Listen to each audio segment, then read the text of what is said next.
بەناوی خدای بەخشندە و میرەبان ئێمە وەکو کۆمەڵێک گەنجی باشووری کوردستان نیشتیمان پەروەر و وڵات پارێز هەڵمەندە کەمپینێک ڕابگەین بۆ کۆکردنەوەی پشتیوانی دارایی بۆ ڕۆژاوای کوردستان ماوەی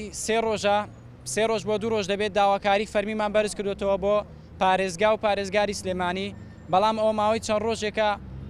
وەڵاممان نادەنەوە بە فەرمی بۆیە ئێمە داوان لێ دەکەین بە فەرمی وەڵامێکی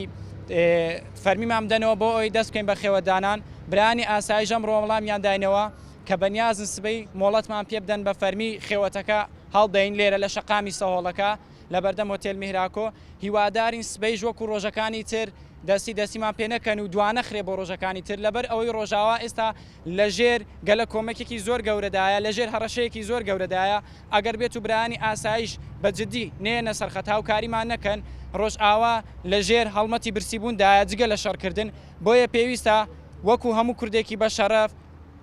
کوردێکی بە شەرەف برانی ئاسایشش بێنە سەرهێڵ لەگەڵمان هاوکاریمان بکەن ڕێگەمان دەن بە فەرمی ئینشاءالله سبەی خێوەتەکە هەڵدەین نیش لێرەوە داوا دەکەم لە هەموو کوردێکی بە شەرەف کە سبەی ئینشاءالله دوانە خێوەتەکە هەڵدەین لە هەموو کوردانی باشووری کوردستان و هەر 4 پارچەی کوردستان ئەوانەی دەرەوەی وڵاتیش لە ئەوروپا لە هەموو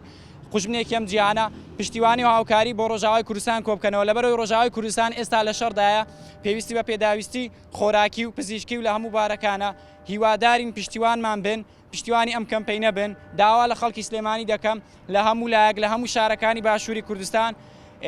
هاوکاری مادی و پزیشکی و هەموو بارێک کۆبکەنەوە برانی ڕۆژئاوا ئێستا لە ژێر مەترسیدان چەندین جارێمە هەوڵمان دا و هاوکاری کۆبکەینەوە بۆ ڕۆژئاوا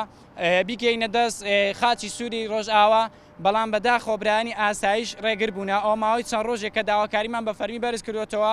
بۆ پارێزگاری سلێمانی بەڵام دواخراوە هیوادارین بەیانی بە فەرمی مۆڵەتمان پێ بدەن لێرەوە داوا لە هەموو کوردێکی بە شەرەف دەکەم کۆمەکی و هاوکاریەکان کۆبکەنەوە ڕۆژئاوا پێویستی بە ئێمەیە ئەمڕۆ کوردستان چاوی لە ئێمەیە ئێمە ناتوانین بە چەک و بە خوێن و بەیجان هاوکاریان بکەین بەڵام ئەوە گەورەترین هاوکاریە کە ئێمە بتوانین بەلایانی مادی هاوکاریان بکەین من ئەو پرسیارەی تۆ ئاراستەی برانی ئاسایش دەکەم هۆکار چییە کە ئێمە وەکو گەنجانی باشووری کوردستان دەمانەوە هاوکاری بۆ برانمان لە ڕۆژئاوا کۆبکەینەوە چ ڕێگریەکە لە بەردەم ئەوان منم پرسیارەی تۆ ئاراستەی ئەوان دەکەم هۆکار چییە چمە ترسێکی هەم کۆکردنەوەی ئێمە ئەم هاوکاری کۆکردنەوە بەڕاستی شتێکی زۆر ناشیرنا لەسەر باشووری کوردستان دەکەوێت کە بە فەرمی نێتە سەرهێڵ و هاوکاری دارایی کۆنەکاتەوە لە مستەقبل لای مێژوو ئێمە ڕوومان نابێت سەر هەڵبێن.